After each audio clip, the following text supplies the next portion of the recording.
How do you reflect on your year without feeling like you messed it all up? Because if you're anything like me, you look back and your brain jumps straight into, I didn't do enough. I should have done more. I should have been further by now. And when the year has felt chaotic, busy, demanding, back to back, it's very easy to think you didn't actually progress. But before you make plans for 2026, I want to show you a way to reflect on this year, which is simple, honest, and actually helpful. It won't be a guilt trip, not a performance review, just providing you with clarity. Most of us reflect in the wrong way. We skip the understanding part and we jump straight into judging ourselves. We think back and immediately go to, I didn't exercise consistently. I didn't manage my time properly. I didn't hit the goals I set in January. That's really not reflection. That's putting pressure on yourself.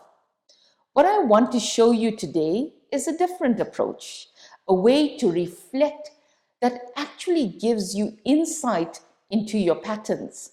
So you can make next year easier, calmer, and more aligned with who you really are. Step 1, emotional check-in. Start with your emotions, not to analyze them, just to notice them. And I'll share a personal example to make this clearer. When I reflected on my year, I realized that a lot of my emotional energy went straight into fear. My dog fell ill last year, and even though she's recovering and doing better, that fear stayed with me. It sat at the back of my mind every single day, and I didn't realize how much that quietly drained me until I stopped and I reflected. I had to actively reframe it, not by ignoring reality, but by reminding myself that she's still here, that every day with my doggie is a gift, that I get to enjoy the moments I have with her instead of living in fear of what could go wrong. That's what emotional reflection really looks like. Understanding where your heart lived this year and ask yourself, what emotions kept showing up for me this year? Did I feel rushed most days? Did I feel anxious? Was I more drained than usual? Were there moments I felt calm, proud, or grounded? And then identify the situations that drained you most. Certain meetings, late nights, pressure, lack of boundaries, feeling like you had to be on all the time. And also notice what helped you feel better. Maybe it was gym, journaling, a quiet moment alone, time with someone who makes you breathe easier. This isn't about trying to fix anything. It's just about understanding the emotional landscape you lived in this year. Step 2. Now this is energy audit. Next, your energy.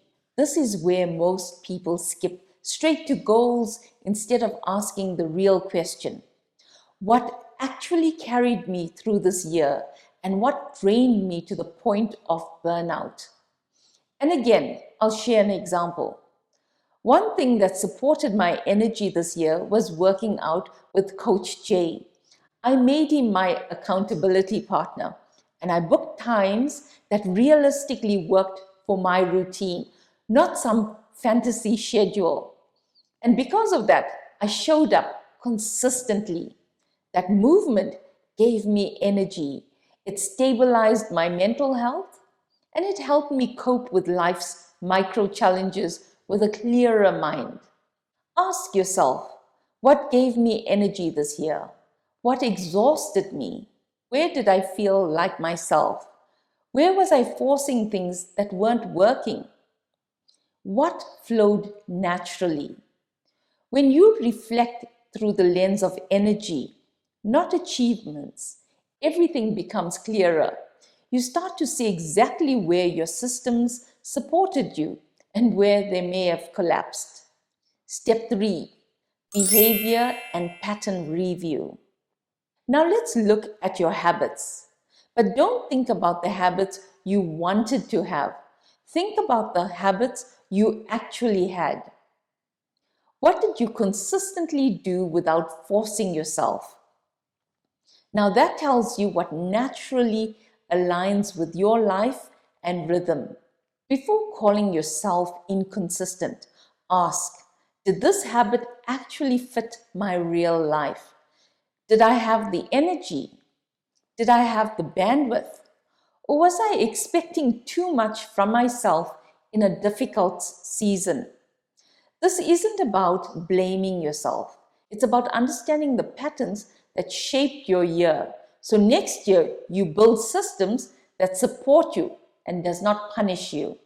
Step 4, wins. When we think of wins, we often think of big ones, promotions, milestones, and massive achievements. But most progress happens quietly. Look at the wins no one claps for. You handled a tough workload. You showed up on days you didn't feel strong. You protected your time better. You recovered faster from setbacks. So I'll share one of my wins. This year, I showed my face on my YouTube channel. I stopped hiding behind a faceless channel. I learned how to operate a camera, lighting, sound, editing, all new things that were completely new and different to me. It may seem small to some, but to me, that was huge.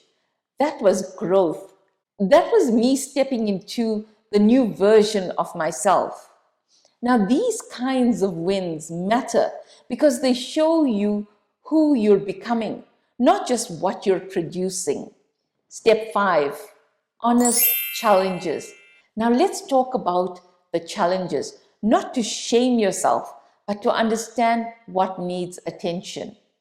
Ask yourself, what kept repeating this year? Stress, overthinking, not being able to switch off, constant overwhelm, people pleasing perhaps, avoiding tough conversations?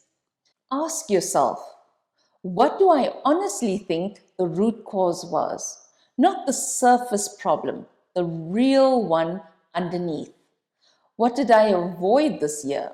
Certain decisions, boundaries, rest, conflict? What did I tolerate for too long?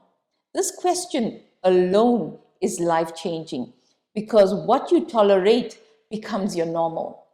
Step 6, lessons and adjustments. Once you've reflected on all of this, ask, what is this year trying to show me? There's always a message.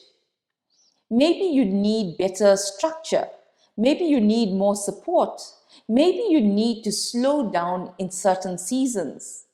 Maybe you need clearer boundaries. Maybe your systems need to be simpler.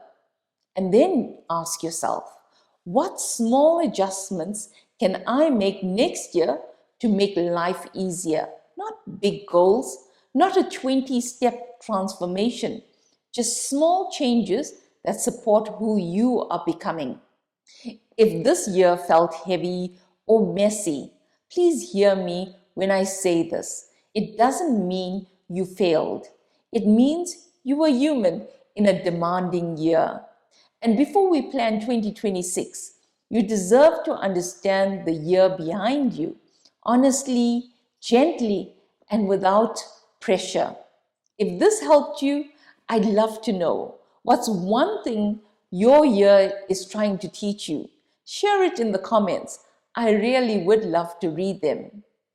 And next month, I'll show you exactly how I'm planning my 2026 using my diary, blocking out long weekends, planning quarterly training, setting up systems, and building a year that feels calmer, and more intentional.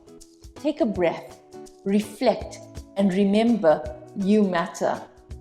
I'll see you in the next video for more productivity tips, techniques, and motivation.